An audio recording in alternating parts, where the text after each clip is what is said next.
नाजरीन, social media पर viral होने वाले हैदर नामी बच्चे को पुलिस ने वायरल होते ही एजाजी तौर पर एएसपी बना दिया। आज की इस वीडियो में हम आपको हैदर की कुछ मासूम सी वीडियोस दिखाएंगे जिसमें वो अपने नन्हे मुन्ने लहजे से लोगों को ट्रैफिक के हवाले से गाइडलाइंस दे रहे हैं। वीडियो को फुल एंजॉय करने के लिए मेरी आपसे रिक्वेस्ट है कि आखिर तक लाजमी देखिएगा।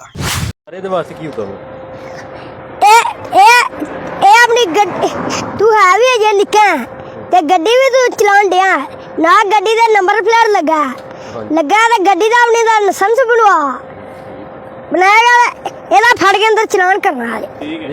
ठीक है सर, ओके हो गया। अपना लाइसेंस बनवाओ इधर लाइसेंस बनना लाइसेंस बनवाओ तब ही जान देना। ठीक है, आज ही वार्निंग दे दो जी इन्होंने। अच्छा साहब, इन्होंने आज वार्निंग दे दो। हाँ, कल फिर इधर नाका ला देना, आप फड़ लेना। ओके सन साहब ने खाना है तो सादा हाँ जान देना। आज जाके जिन्हों का लाइसेंस नहीं बनया उन्होंने का लाइसेंस भी बनवाना है तो जिन्हों का नहीं लाइसेंस उन्होंने चलान भी कर चलान करके उन्होंने आखना तू हेलमेट पा के रिया करो। बंदा थले देख के सिर दी सारे बंदा ही मार सकता है ते नाल फोन खलो के सुनिया करो। ठीक हो गया सर, ठीक हो गया।